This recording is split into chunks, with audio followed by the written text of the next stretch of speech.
Olen Markku Elk CO2.fi-yhtiöstä. Puhun tänään rakennetusta ympäristöstä, rakennetun ympäristön energiaviisaudesta, joka koostuu monesta eri tekijästä. 1. Maankäyttö, kaavoitus, uudis- ja korjausrakentaminen, rakennusten käyttö ja ylläpito sekä uusiutuvien energialähteiden hyödyntäminen ja tässä tapauksessa lähienergian hyödyntäminen, joka tuotetaan lähestulkoon rakennuksen alla. Olen Veikko Simonaniemi, Järvenpään Mestari-Asut-konsernin toimitusjohtaja. Tällä paikalla 2 vuotta sitten oli vanha puutavaraliike, energiasyöppö sellainen, ja tänä päivänä tähän on nousemassa energiatehokas kerrostalo 45 asuntoa. Kun alussa lähdettiin viemään hanketta eteenpäin, niin ensimmäisenä maankäyttö- ja kaavoitussuunnittelu yhteistyössä Järvenpään kaupungin rakennusvalvonnan ja kaavoituksen kanssa saatiin aikaiseksi tähän uusi kaava. Ja tämän kaavan myötä tähän pystytään toteuttamaan energiatehokas uusiutuvalla energialähteellä oleva asuinkerrostalo. Takana on myös sitten matalempaa rivitaloasumista, jossa me ollaan omistajina ja myös käytämme tämän kiinteistön energialähteestä saatua energiaa myös omaan tuotantoon tähän naapurikiinteistöön. Tällä tavalla jaamme tätä energiatuottoa myös ympärille näihin omiin kiinteistöihimme. Olen Jarkko Piiparinen.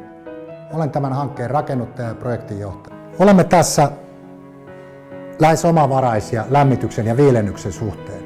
Seison tässä meidän lämmitys- ja viilennysjärjestelmien välissä, eli kyseessä on 2 lämpöpumppua, joiden teho on 43 kilowattia molempien.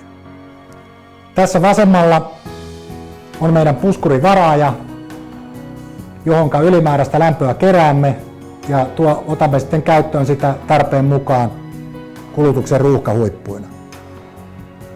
Puskurivaraajan vieressä on meidän tulistin lämpökattila, jota käytämme talvipakkasella ja kovalla energiankulutuksella, jos meidän lämpöpumppujen teho ei riitä tuottamaan tarvittavaa energiaa. Näiden varaajien ylimääräinen lämpö viedään keväisin, kesällä ja syksyllä Järvenpään Mestari-Asunnot Oyn omistamaan naapurikiinteistöön, joka hyödynnetään siellä. Olen Jyri Seppälä ja toimin Suomen ympäristökeskuksen kulutuksen ja tuotannon keskuksen johtajana ja professorina. Suomen ilmasto- ja energiatiekartassa on linjattu, että vuoteen 2050 mennessä päästömme pitää olla 80% vähäisemmät. Tämän takia olen hyvin iloinen, että tänä päivänä näen tämmöisen kerrostalon, joka pystyy vastaamaan tulevaisuuden ilmastohaasteisiin.